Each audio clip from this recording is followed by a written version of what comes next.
What's up today, YouTube? Lab here. Thanks for stopping by the channel as always. Today's the first new video in a series that I'm doing that we're going to call Tech Bits with Labs.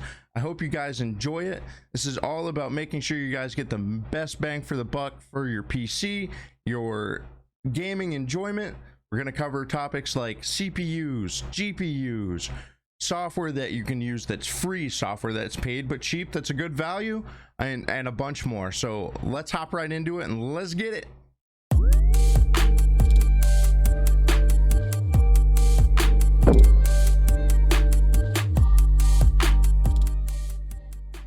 All right, let's jump right in. The first topic that we're going to cover as part of this series is CPUs.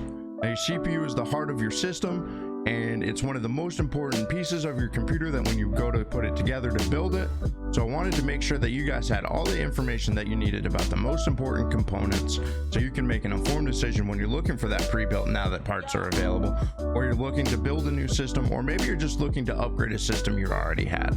So let's jump right in. Let's talk about some specs. Let's talk about some terms that you're going to need to know, and let's make sure that you're getting the best bang for the buck for your system. The first term that we need to know is a CPU core count. Now, back in the day, in the 50s, all the way up till about 2010, CPUs had one core per CPU. That means it could handle one task at a time. And obviously, as time went on, the frequency, the speed of which they can handle that task greatly increased. One per hour or so, all the way up to billions per second by the time 2010 reached around. But they're still limited to one task at a time. That led manufacturers to split the CPU into multiple cores. So basically a core is just one smaller CPU inside of the packaging that is your actual CPU that you're going to install into your system. So modern CPUs will have anywhere from 4 to 64 cores on the consumer side, and then the sky is kind of the limit as to what they'll manufacture on the enterprise side, and even kind of combine two like CPU packages and on some motherboards to let you go really crazy if you wanted to.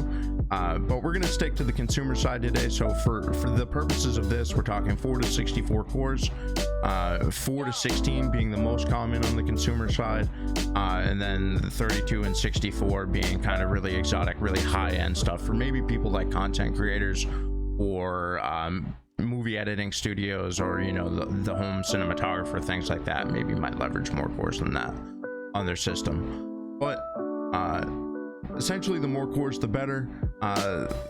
They're going to allow you to handle multiple tasks at the same time. So if you're looking to like game and stream at the same time, you might want to consider going with more cores than what you would otherwise. We are going to talk about the next topic in just a second, which is threads, which is similar to a CPU but a little bit different. Let's jump right into that right now. CPU threads are just a really simple way to describe how many tasks your CPU core can handle at one time. Now, most modern cores are capable of what's called multi-threading, which means they can handle 2 or sometimes more tasks in really high-end exotic solutions, but primarily 2 on the consumer side tasks at a given time. Now, previously, most CPUs would only be able to handle 1 task at a given time, like we talked about. But right around 2015 or so, multi-threading became kind of the golden standard for CPUs. So for gaming purposes, you really want a CPU that's multi-threaded. So on a spec sheet, you'll see a spec that says 8 cores. So that's obviously the core count that we talked about. And you'll see something that says 16 threads. If you're looking in a task manager, you'll see a spec that says logical processors, and that will have the total count of your cores and threads, and that's just basically describing how many tasks that processor can handle at any given time. So you'll see anywhere from 8 logical processors all the way up to 128 on the high-end things like Ryzen Threadripper, stuff like that. So that leads us to our next topic, which is going to be core clock. CPU clock speed is the measurement of how fast an electrical signal can get from one end of your CPU to another. It's generally a really good indicator of how fast your CPU will actually perform, though it's not the end-all be-all with another spec we're going to talk about in just a second. being a contributing factor to that equation as well. But typically the higher the better. Not the end all be all, but typically it's the spec you're going to look for probably the most when you're looking at a processor is the clock speed of that processor. Most games appreciate the faster you can push them, the better they'll perform. With modern processors going up to all the way up to 5.3 gigahertz or so, with the kind of the top of the line sitting around 4.6 to 4.8 gigahertz per second, and then instructions per cycle, or IPC, which we're going to cover right now, being the other factor that really allows them to thrive.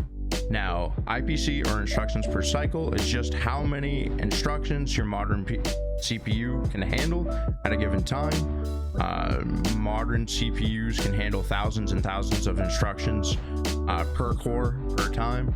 Now, manufacturers are a little shady with how they describe IPC on spec sheets, with usually not including them at all, other than in maybe like promotional material or things like that. But it's super important to know that it exists, and if you're looking at a CPU and you don't have a ton of information about it, it's really important to dig into that promotional material that you'll see. Typically, AMD CPUs have much higher instructions per cycle or clock than Intel does, though they've narrowed the gap some. Typically, AMD will be really proud of their IPC and they'll talk about it, and Intel will typically only reference their performance based on their previous generations, because it's typically not quite as good as AMD's, at least recently.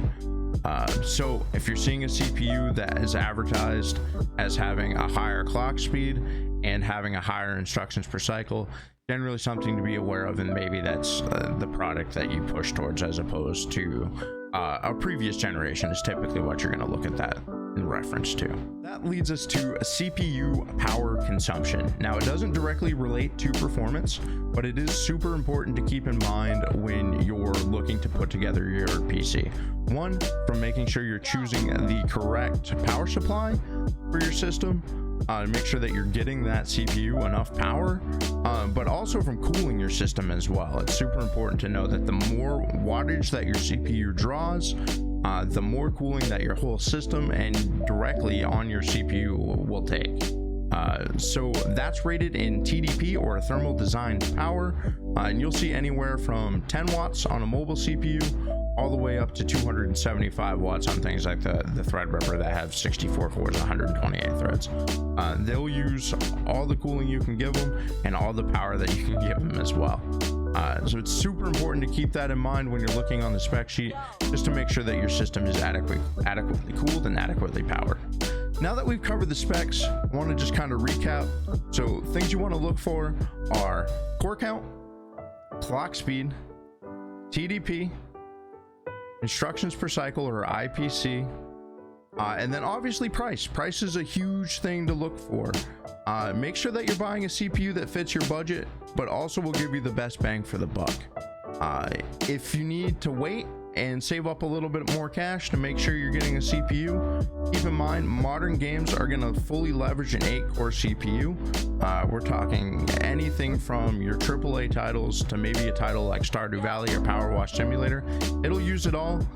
Now maybe for Stardew Valley you don't need 240 FPS, but certainly for modern FPS games, it's super important. The more frames you have, the more, typically the smoother experience you're going to have in a game. And if you're using your CPU for productivity, the more cores you have, the faster you're going to be able to render video, compile that database, whatever you're doing with it.